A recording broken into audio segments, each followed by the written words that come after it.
놀이단은 2004년부터 출발을 했으니까 어느덧 이제 올해로 10년 차가 돼가죠. 지금까지 이제 놀이단에 대해서는 되게 다양한 각도와 다양한 분야에서 해석이 좀 가능합니다. 예를 들면 청년 노동이라든가, 그리고 청소년에서 청년으로 넘어갈 때, 그리고 청년에서 어느 정도 이제 30대, 40대의 어떤 자신의 어떤 잡을 갖게 될 때까지의 어떤 세대에 대한 문제, 그리고 뭐 문화예술 콘텐츠에 대한 접근으로서도 가능하고요. 또 무엇보다도 이제 한국에서 사회적 기업 육성 정책이 맨 처음 시작됐을 때 출발한 같이 시행착오를 같이 겪었던 어떤 기업으로서 한국에서 사회적 기업이라는 유형이나 형태가 앞으로 어떻게 좀 진화될 수 있을지를 조금 더 앞서서 실패도 해봤기 때문에 더 많은 경험을 가지고 있다고 볼 수 있겠죠. 네. 이걸 보면서 이야기를 해야 되는데, 우선은 이제 저희는 오늘 발표할 내용은 지금 이제 10년이 된 놀이단의 어떤 과거에 대한 이야기보다는 지금 현재형, 그리고 앞으로 조금 더 앞선 미래에 대한 이야기를 좀 더 할까 해요. 지금까지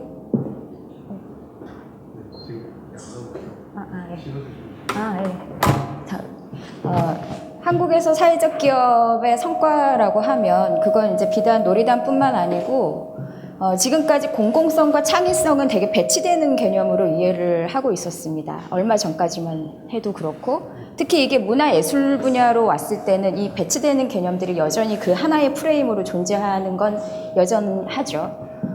중요한 거는 이제 사회적 기업은 이 공공성과 창의성을 어떻게 결합했는지에 대한 이제 하나의 실험이자 모델을 보여주기 시작했다는 게 제가 봤을 때 놀이단뿐만 아니고 한국의 사회적 기업이 갖고 있었던 지난 5년간의 성과가 아닌가 싶어요. 그런데 이제 현실에 나타날 때는 이 공공성이라는 것이 자칫 이제 전시성으로 드러날 때도 있어요. 그리고 창의성만 또 생각하자니 개인의 어떤 창의성만 강조하다 보면 또 같이 함께 모여서 일한다는 거에 대해서 조금 망설여지기도 하죠.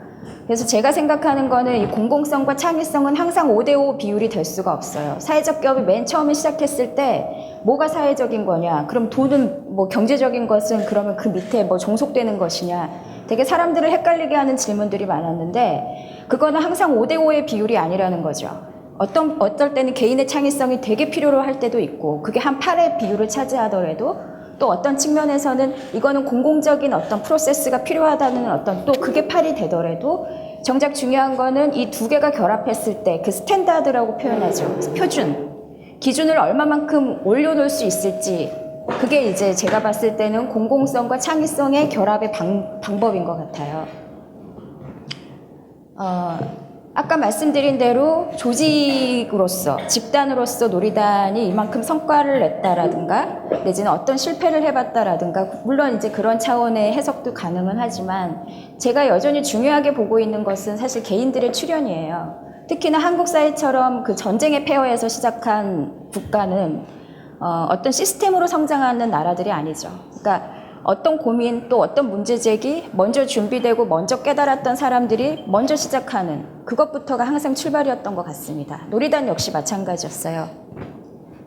가운데 계시는 분이 스티브 랑턴이라고 호주 분이시고요. 이분은 놀이단이 지금까지 뭐 거리예술이나 여러 가지 오브제를 만드는 데 있어서 많은 영감과 실제로 기술을 저희들한테 알려주신 분이죠. 뭐 최근 들어서야 뭐 공유가치, 뭐 오픈소스 이런 개념들이 있지만 이분은 그냥 자기의 어떤 라이프 스타일이었던 거예요.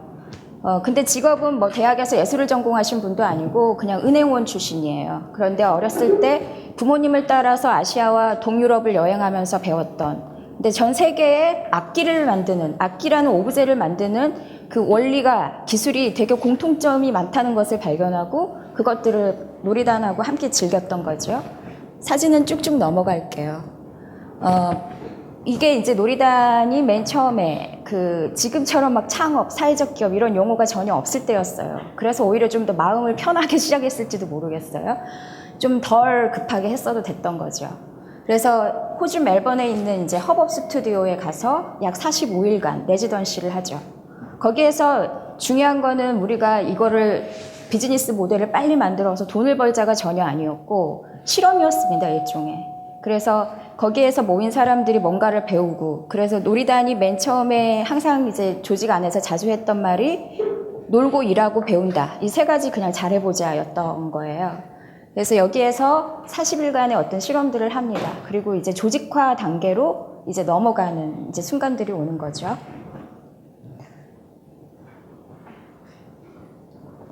방금 보신 게 이제 놀이단이 거리에서 주로 보게 되는 좀 기계적인 메카닉한 오브제의 맨 처음에 프로토타입이었죠. 놀이단의 이제 단원들, 그리고 이제 중요한 거는 이거를 자발적으로 할 수 있는 사람들을 발굴해내고 그거를 연결시키는 게 무엇보다 중요했기 때문에 여기에서 놀이단 단원들은 들어오면은 공연도 하지만 사람들을 밀착해서 만나야 되는 아이부터 뭐 노인까지 밀착해서 만나야 되는 워크숍, 교육, 그리고 그거를 공공적인 장소에 어떻게 갖다 놓을 것인가에 대한 또 한 번의 변형, 이 세 가지의 어떤 그 역할 모델을 서로 다 체험을 합니다. 그러니까 한 사람 안에 가져야 될, 그 당시에 뭐 전문가, 아티스트, 뭐 때로는 기획자, 그런데 이게 각각의 분리된 역할들이 아니고 한 사람 안에 이것들이 다 체화되지 않으면 앞으로 21세기의 기획이라는 거, 21세기의 뭐 컨텐츠라는 것은 사실 그 크게 발전을 하지 못할 것이다라는 게 있었죠. 이게 맨 처음에 놀이단의 비즈니스 모델이에요. 아주 단순합니다. 하나의 플랫폼에서 공연이 나오고 디자인이 나오고 교육이 나오는데 원소스 멀티 유즈라고 그러죠. 그러니까 공연을 통해서 만들어내는 여러 가지 소스들을 다시 워크숍 프로그램으로 뭐 응용을 하거나 아니면 발전시키면 뭐 100개의 프로그램까지도 나올 수 있죠. 이런 것들을 끊임없이 이제 치열하게 했었던 거죠. 특히 이제 놀이단을 많이 유명하게 해준 부분이 이제 거리 스펙타클이라고 볼 수 있는데요. 많은 사람들의 참여가 필요하고 또 그 오브제라는 게 이제 기계적인 요소들, 요즘 흔히 얘기하는 뭐 스팀, 융합에 대한 부분들이 먼저 시작됐었기 때문에 다양한 재능을 가진 사람들이 필요했었어요. 그러니까 기계를 잘 만질 줄 아는 사람도 필요하지만 이거를 어떻게 스케치업을 해서 사람들한테 이걸 만들려고 한다라고 보여줄 수 있는 사람도 필요하고 재료를 구하러 다니는 사람도 필요하고 여러 가지 사람들의 재능들이 필요했던 거죠. 그래서 사람이 그거를 어떻게 디자인해서 여기에는 음악, 조형 모든 게 다 포함이 됩니다. 그러니까 처음부터 놀이단은 장르 중심으로 접근을 하지 않았어요.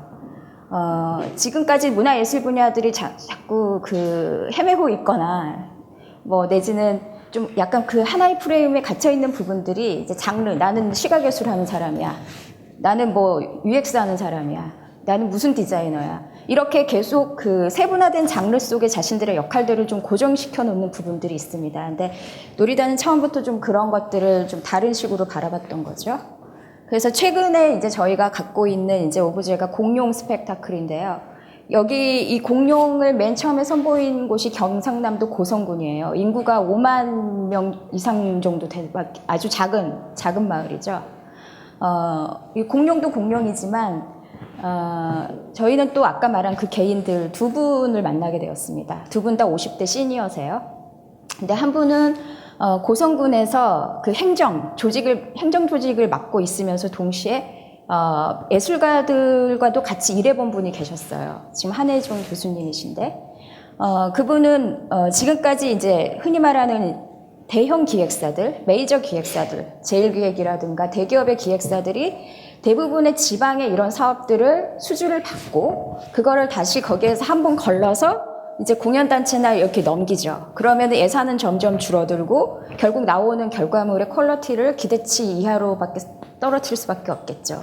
이 구조를 좀 바꿔보고 싶어 하셨어요. 그래서 아마 아주 그 당시에 이례적이었을 텐데 놀이단이 그 사업을 전체를 맡아갈 수 있게끔 여러 가지 사전의 논의, 그러니까 그 지역의 군수님이라든가 몇 번의 프리젠테이션을 거쳐서 되게 관행처럼 굳어져 있던 어떤 사업의 구조를 좀 바꿔냈던 경험이 있습니다. 또 한 분은 그 에이스 ENG라고 우리가 흔히 봤을 때 그냥 그 노동자, 그 기계를 계속 그냥 기계 작업만 하셨던 분. 그런데 그분이 하셨던 일들은 한국의 웬만한 블록버스터에 나오는 모든 장비들, 그리고 뭐 탱크, 뭐 전차, 이런 것들을 자기 손으로 만드셨던 분이죠. 그분이 놀이단의 이 공룡 오브제를 처음 접했을 때 내가 지금까지 만든 것 중에 가장 쉽다. 진짜 껌이다, 껌. 이러셨는데 그런데 이상하게 지금까지 만든 것 중에 제일 보람이 있다. 내가 이런 걸 해보려고 지금까지 그렇게 많은 걸 해봤던가 싶을 정도라고 하시면서 그래서 지금도 공룡 퍼레이드를 할 때마다 직접 오셔서 오브제를 직접 조작을 하십니다.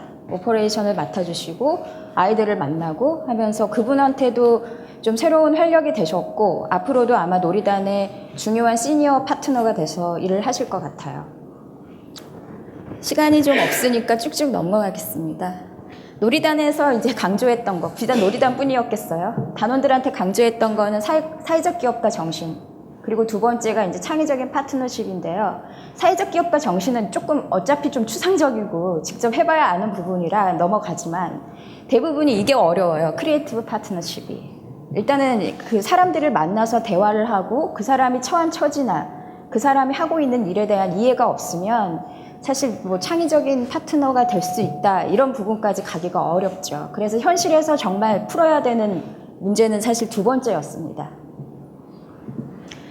놀이단 내부의 약속이에요. 조직 문화라고 보통 얘기를 하죠. 근데 이 부분은 이제 지금은 놀이단에 있는 그 20대, 30대 단원들 사이에서는 좀 체화된 이야기인 것 같아요. 2005년에 만든 약속인데 놀이단 바깥을 나가도 가정에서도 사회에서도 사실 우리 이 세 가지 약속에 대한 이야기는 좀 표현이 다를 뿐이지 항상 하는 것이고요. 놀이단을 리더라고 했을 때는요, 이제 저는 사실 몇 년간의 사회적 기업이나 뭐 여러 가지 뭐 벤처 뭐 여러 가지 많죠, 요즘에. 그런데 그 리더십에 대해서 너무 좀 이렇게 과잉된 느낌을 많이 받아요. 그러니까 이제 리더십, 그러니까 펠로우십에 대한 경험도 없는 리더십. 그리고 그 리더십에 대해서 뭐 스티브 잡스나 이제 유명한 아이코닉한 이제 사람들이 이제 성공 사례로 드러나면서 우리 청년들이 너무 이제 그거가 또 이제 그 경험, 자신이 경험해보지 못했던 어떤 선망의 경험들을 이제 지금 이 현실에 자꾸 이렇게 가까이 갖고 오려고 하니 자신이 생각하는 기대 수준과 현실은 약간 격차가 있거든요. 그 부분에서 좀 어려워하는 거 아닌가라는 생각을 한 적도 있었어요. 근데 놀이단의 이제 리더라고 하면 프로젝트 디렉터, 그러니까 이거 많이 쓰죠. 일반 업계에서도.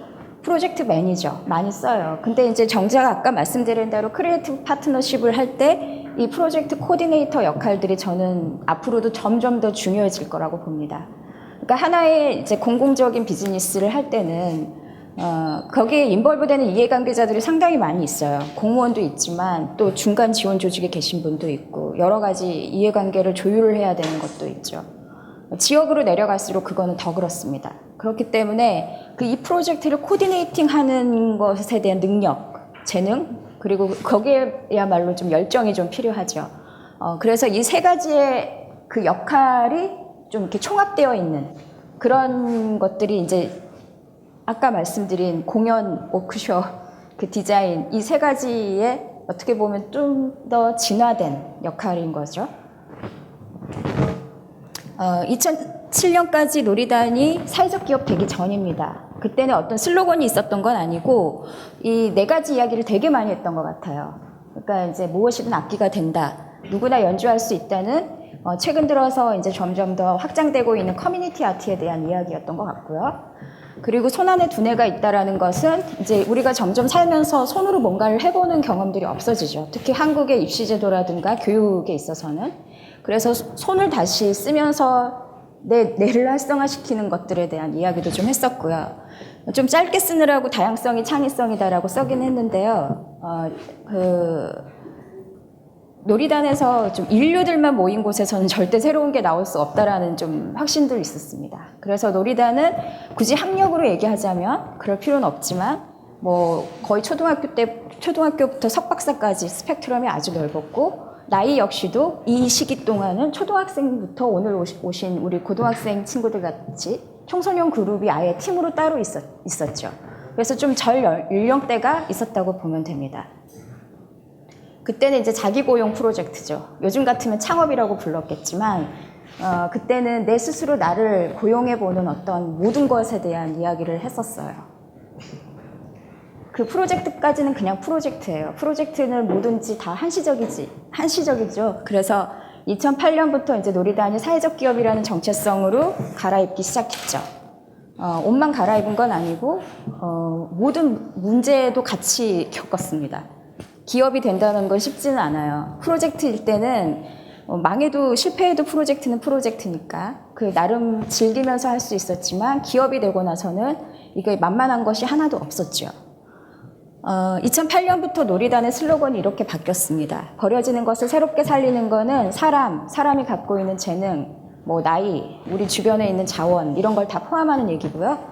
하고 싶은 일로 세상을 바꾼다는 좀 청년들에 대한 메시지였습니다. 그러니까 열정적으로 자발성으로 할 수 있는 일을 하면서 좀 더 우리 사회를 좀 더 좋은 곳으로 만들어 보자. 뭐 이런 의미인 거죠. 놀이단 좀 이례적으로 간혹 좀 무모하다고 얘기하시는 분도 있지만 자체적으로 사회적 기업 2개를 인큐베이팅을 했어요. 지난 2011년부터 2년간 인큐베이팅을 했고 부산의 놀이단의 법인을 하나 만들었습니다. 물론 이제 대다수 구성원들은 부산 지역의 청년들이고요. 그리고 인천국제공항공사와 놀이단이 이제 협약을 맺고 몽땅이라고 다문화 구성원들로 이루어진 노래단을 만들었습니다. 이게 2가지가 동시에 지난 2년간 했던 작업입니다. 여기서 조직구조 개발이라고 하는 거는 여러분도 많이 들었겠지만 뭐 소셜 프랜차이징이라든가 요즘에는 협동조합의 프랜차이징도 많이 얘기를 하고 있는데 사회적 기업의 조직구조라는 게 일반적인 주식회사 모델 안으로 이게 가능할까라는 게 있었어요. 게다가 여기에서 만들어진 비즈니스 모델을 지역에 복제를 했을 경우, 복제가 가능한 비즈니스를 했을 경우 훨씬 더 사회적인 임팩트가 커질 거라고 생각했죠. 예를 들면 그 뜻이 맞고 뭐가 이렇게 의기투합이 된 소수가 모여서 우리 뭐 회사에 수영장도 만들고 뭣도 하고 하는 것도 하나의 좋은 거지만 이 모델 왜 이거를 처음부터 하려고 했었는지에 대한 어떤 다시 한번 질문을 하면서 놀이단이 갖고 있었던 노하우라든가 네트워크 자원이라든가 이런 부분들을 다시 공유를 하면서 이렇게 만들어낸 것이죠. 몽땅과 부산 놀이단을요. 방금 그렇긴 했지만 이제 주식회사 구조기 때문에 현재도 자회사 형태로 조직 구조를 만들어 놨어요. 이것도 여전히 아직 실험 중입니다. 자회사로 끝까지 가지 않을 것 같고요. 계속 어떤 법 제도적 환경과 또 새롭게 좋은 사람들을 만나면 조직 구조가 좀 더 진화되겠죠. 네. 2012년에 이제 놀이단은 부천시와 협약을 맺었어요. 아마 개별 사회적 기업으로서는 좀 드문 사례일 텐데요. 협약의 내용은 뭐 여러 가지가 있지만 요약하면 지역 재생에 관한 모든 포괄적인 파트너십입니다. 놀이단은 문화예술 분야 1호라고 이제 많이 말씀을 해주시는데 사실 내부적으로는 그냥 종합상사라고 말을 할 때가 많이 했어요. 문화예술이라는 부분이 아까 말씀드린 대로 어떤 장르나 컨텐츠를 좋게 만드는 거에만 국한될 수는 없기 때문에 좀 더 열린 파트너로 지역사회 열린 파트너가 되는 게 더 맞지 않겠냐 해서 이제 우리끼리 부르는 얘기가 종합상사였던 거죠. 놀이단이 지금 들어간 곳이 부천 영상문화단지인데요. 그 전에 이랬습니다. 그러니까 드라마 영화 세트장이었어요. 그래서 10년 쓰고 이제 노후가 돼서 다 이제 허문 자리에 놀이단이 덩그러니 들어가 있고 바로 옆에 한국의 아주 유명한 만화가들이 집합해 있는 웹툰 작가나 한국만화영상진흥원, 한국만화박물관 그리고 이제 놀이단 이렇게 덩그러니 있죠. 그래서 부천 영상문화단지는 약 17만 평 정도 되는데 부천시한테도 그건 앞으로 이제 부천시의 새로운 좀 자산으로 만들어질 아주 좀 소중한 공간입니다. 네, 이런 공간이었고요.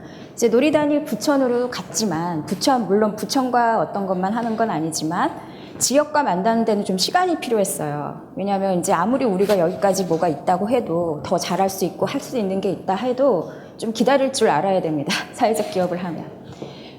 너무 급하게 들이댈 필요가 없다는 얘기죠. 그러면서 이제 오늘은 대표적인 두 지역의 파트너를 얘기를 할 텐데요. 전통시장의 어떤 활성화 사업은 놀이단이 부천 이전에도 이제 종종 해왔습니다만, 시장을 만날 때 이제는 좀 많이 바뀌었어요. 그러니까 지금은 뭐 이벤트 중심으로 많이 했었는데, 전통시장이 자꾸 이제 또 지원의 대상이 되는 것 같아서 상인분들하고 이야기를 좀 했죠. 다른 대형마트처럼 전통시장도 지역사회 공헌을 하십시오. 그러면은 이게 좀 약간 그 기준이 달라질 겁니다. 그래서 지금까지 이벤트 중심, 뭐 예술가들이 물론 전통시장 안에 들어와서 레지던시를 하고 하는 것도 활성화의 하나의 방법이겠지만 저희가 보는 관점은 뭐냐면 전통시장 자체가 지역과 관계를 맺지 않으면 지역의 여러 파트너와 관계를 맺지 않으면은 지속적인 관계를 말합니다. 사실 그 이벤트는 좀 실효성이 좀 낮습니다. 그러니까 이벤트를 사업비가 있어서 이벤트를 할 때는 어느 정도 되지만 그게 남아 있어서 뭐가 지속되는 관계가 없으면 조금 어려워지죠. 그래서 이제 여기는 원종종합시장은 다문화 가정 주변에 많습니다. 이 지역에 전통시장의 고객들은 인근 2km 안에 주민들이니까요. 근데 거기에 다문화 가정들이 많아서 처지가 조금 어려워서 결혼식을 못하고 계셨던 분들의 결혼식을 그냥 이렇게 합동 결혼식 올려주는 방식이 아니라 몇 차례에 걸쳐서 이제 마을 축제처럼 만들었었죠. 이거에 대해서는 좀 디테일한 얘기가 있는데 넘어가겠습니다. 네. 아까 말씀드린 대로 지금 뭐 사회적 기업 진흥원도 있고 한국에는 그런 진흥원의 역할을 하는 곳들이 많이 있죠. 여전히 그렇지만 혁신이라는 거는 사실 법, 제도, 정책이 같이 바뀌어야 되는 부분들이 있어요. 그런데 그거는 저절로 바뀌지는 않죠. 지금까지 이제 사회적 기업들이 대체로 이 대시민, 다운스트림에 이제 있죠. 그리고 법, 제도, 정책을 다루는 거 업스트림에 있어요. 위에 있는데, 그 중간을 이루고 있는 곳이 한국 사회에서는 많이 없습니다. 의외로 이 위와 아래가 상당히 멀어요. 그러니까 민간이라 그러죠. 민간에서 무언가를 아무리 깨알같이 열심히 해도 사회가 바뀌고 혁신하는 데 있어서는 그게 그렇게 속도감이 붙진 않는다는 얘기죠. 그래서 놀이단은 지금 약간 이런 역할도 하고 있습니다. 현장의 중간 지원 조직. 그러니까 관과 민과 그 어디 사이에서 그 두 개를 연결해주는 역할들을 계속 하려고 하고 또 그거를 지역에 들어가서 더 하고 있는 것 같아요. 그래서 놀이단의 부천 연상문화단지 안에 있는 놀이단 사무실에는 되게 많은 사람들이 찾아와요. 이렇게 포럼에 여러분들이 찾아오는 것처럼 뭐 고민이 있거나 어떤 이야기를 할 때 같이 찾아오죠. 아까 말씀드린 두 번째 파트너는 부천시 오정구에 있는 세상을 품은 아이들이란 단체입니다. 되게 주목해야 될 단체인데요. 이제 좀 잘 안 쓰는 표현이긴 한데, 거리 청소년, 위기 청소년이라고 보통 이제 정의를 하죠. 부천과 인천은 특히 청소년 문제가 심각합니다. 특히 범죄율, 소년 범죄라고 하죠. 그러니까 부천시가 이제 문화특별시, 되게 많은 문화적 인프라를 이제 자랑하면서 얘기하지만 그 이면에 도사리고 있는 아주 어두운 측면인 거죠. 재범률도 아주 높습니다. 특히 이 오종구는 더 그렇고요. 그런데 세상을 품은 아이들이라는 단체를 10년 넘게 자력으로 운영해 오고 계신 분이 계셨어요. 그래서 놀이단과 무엇으로 어떻게 만났나? 그거는 이제 10대 이제 19살, 그 다음에 이제 성인 되잖아요. 그때 아이들이 할 수 있는 일 모델을 만들어줘야 되는데 너무 답답하신 거죠. 그래서 이제 놀이단하고 두 개의 소셜 비즈니스 모델을 만들기 시작했어요. 올해부터. 오늘 우리 인터넷 고등학교에서도 오셨지만 청소년들이 바로 해볼 수 있고 좀 시간을 두고 좀 즐기면서 할 수 있는 소셜 비즈니스 모델 두 개 정도를 올해 이제 인큐베이팅이죠. 뭐 파트너십이라고 할 수도 있고 그렇게 시작을 했습니다. 그러면서 잠깐만요. 여기 SIB는 소셜 임팩트 본드라고 많이 들어보셨을 거예요. 물론 이제 이거는 미국이나 유럽 사례는 있지만 한국에서 이게 제대로 될까 하는 의구심은 여전히 있습니다. 그래서 이제 세상을 품은 아이들을 통해서 그 모델을 어떻게 좀 다른 투자 모델과 연결시켜 볼 것인가, 지속 가능하게 만들어 줄 것인가, 이 부분에 있어서 놀이단원과 가톨릭대 경영학부 그리고 지금 말씀은 공개할 수 없지만 대기업이 같이 연구 TF에 올 8월부터 들어갔어요. 여기에서 이제 세상을 품은 아이들을 일부러 뺀 거는 일부러 말하고 싶은 건 뭐냐면 이 연구 프로젝트가 잘 지금 당장 시행이 되거나 어렵더라도 세상을 품은 아이들로부터 시작된 연구고 어떤 활동이기 때문에 그거에 대한 독립성을 인정하고 존중한다는 의미예요. 그래서 이 안에 같이 있지 않는 거예요. 따로 있는 거고 이 연구가 당장 한국 사회에서는 좀 잘 안 되더라도 세상을 품은 아이들하고 놀이단이 이제 하고 있는 것들의 실험들은 그리고 노력들은 이제 계속 해나갈 거예요. 일단 50명의 거리 청소년들. 사실 거리 청소년, 위기 청소년이란 말을 내부에서는 잘 쓰지 않는데 일단 99.9%가 아주 가난하거나 집안에 문제가 있습니다. 즉 가정이 와해돼서 생겨난 아이들이라는 거죠. 그래서 치유와 복원 단계는 아주 중요한 거고요. 사실 그건 어른들의 책임이죠. 그리고 공평한 기회. 그러니까 교육을 다시 받을 수 있게 하는 거. 그러니까 소년 보호 처분이 1호부터 10호까지가 있는데 여기에 있는 청소년들은 다 그 소년 보호 처분을 받은 아이들이에요. 범죄를 한번 저질러 봤다는 얘기죠. 뭐 중하든 경이든. 그래서 그런 아이들이 다시 사회로 복귀하고 싶을 때 받아줄 수 있는 시스템이 아직은 없습니다. 일반 제도권 학교도 마찬가지고 뭐 마이스터고나 특수 어떤 이제 직업과 관련되어 있는 고등학교는 더더욱입니다. 그래서 그런 문제들을 좀 구조적으로 본질적으로 좀 들여다보고 있는 부분이 있고요. 그리고 이제 놀이단이라는 또 여러분들이 또 만들어낼 사회적 기업들이 뭐 꼭 굳이 뭐 독일의 아우스빌딩 같은 직업 학교 모델이 아니더라도 아이들의 삶이 좀 이어질 수 있도록 할 수 있는 어떤 교육 기반, 교육 시스템을 만드는 거에 대한 이 세 가지를 두고 TF를 하고 있습니다. 이 두 청년이 이렇게 분장을 해서 이렇게 보이지 16살, 19살이에요. 놀이단이 아까 말한 그 공룡 퍼레이드에 오브제를 직접 만들게 하고 조작하게 하고 관객들을 만나게 하는 이제 좀 경험들을 올해 좀 여러 번 해봤습니다. 시간상 쭉쭉 넘어가겠습니다. 글로벌 네트워크에 대한 부분은 한 가지만 말씀드리면, 올해 놀이단이 이제 프랑스 낭트, 지금 국무총리인 장 마크 아이로씨가 6번 연임을 하셨을 거예요. 그래서 낭트를 완전히 도시재생, 창조 문화예술 도시재생을 해놓은 사례인데, 놀이단이 마치 한국에서 하는 것과 외국에서 나가는 건 다르지 않습니다. 똑같은 핵심 원리를 가지고 하고 있는데요. 이렇게 거대한 오브제를 만들고 돌아다니는데, 이 도시재생에 관련된 여러 가지 사례들을 같이 그걸 직접 했던 사람들하고 이제 교류하고 그런 지식이나 경험들을 이제 계속 이어나갈 거예요. 그러니까 가서 단순히 이제 축제를 벌이고 오는 정도가 아니고 이제 여러 가지를 실제로 교류를 한다는 거죠. 고은 선생님, 그리고 약 3주간의 이제 놀이단이 거기 프랑스의 민간기구와 같이 만든 축제인데, 고은 선생님, 그리고 이제 젊은 비보이들, 또 이제 프랑스의 조금 가난한 동네에 사는 아이들의 오크쇼 프로그램, 그리고 거리에서, 그리고 이제 정말 젊은이들이 원하는 케이팝까지. 그래서 약 3주간의 일정을 이제 전통부터 현대까지 아우르면서 달렸고, 아주 좀 잘된 케이스가 됐습니다. 이거는 꼭 말씀드리고 싶은데, 아까 말씀드린 중요한 개인들의 출연, 이게 앞으로 사회적 기업에서도 계속 중요할 문제일 것 같습니다. 그래서 2014년에 놀이단이 지금 하고자 하는 거는 놀이단 코프, 협동조합이죠. 이거는 이제 문화예술이나 창의 분야에서는 협동을 할 거리가 참 그렇습니다. 애매하죠. 그리고 각각의 개인의 맨파워가 더 중요한 문제다 보니까 이게 협동이 또 잘 되지도 않습니다. 그런데 이제 놀이단은 그동안의 어떤 조직의 경험, 그리고 어떤 부분에서 사람들을 만나고 협동해야 될 것인지를 어느 정도 어렴풋이 깨달았기 때문에, 그리고 또 하나는 이 많은 일들을 앞으로 더 잘 하기 위해서, 그리고 여러분들이 하고 계시는 일과 연결되는 일도 아주 많을 것 같아요. 그런데 그걸 잘 하기 위해서 더 다양한 사람들이 좀 모이길 바라죠.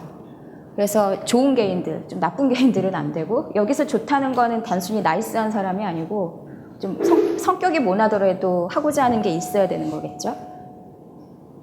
이 세 가지가 지금 놀이단이 이제 하고 있는 어떤 역할, 미션이라고 봐야 될 것 같습니다. 올해도 이제 좀 시작을 했는데, 서울 어린이대공원 광진구 능동이 40년이 됐어요. 여러 가지가 이제 좀 노후되거나 낙후되거나, 물론 관리를 잘 해왔지만, 그래서 이제 아까 말씀드린 많이 공유가치, 공유경제 얘기를 많이 하셨지만, 이거하고 좀 다른 개념이긴 한데, 콘텐츠, 공간, 이 서비스 이 세 측면에서 공간 자체를 통한 어떤 도시재생의 좀 일들을 좀 하게 됐습니다. 그래서 올해는 이제 파일럿으로 봄부터 이제 진행을 해봤고요. 아마 이제 내년에 그 17만 평이라는 도심의 소중한 자연 녹지 안에서 시민들이 연간 한 1,200만 명이 오세요. 어마어마하죠. 그러니까 요만한 아이부터 노인들까지. 그래서 사회적 기업들이 앞으로 바라봐야 될, 그리고 사회적 기업이든 뭐 조직 형태에 무관하게 좀 봤으면 하는 부분들은 물론 이제 작은 개선도 되게 필요해요. 작은 개선도 필요한데 큰 그림을 자꾸 그려보는 것이 좀 그래도 괜찮지 않나라는 생각이 들어요. 그러니까 처음에는 물론 이렇게 작게 시작해서 커지는 경우도 있지만 계속해서 큰 그림을 그려보는 거 머릿속으로 그런 어떤 경험들 이런 것들이 좀 필요하겠다라는 생각을 합니다. 그럼 좀 길었어요. 오버했는데 좀 미진한 얘기는 다음에 하고요. 아무튼 얘기 들어주셔서 감사합니다.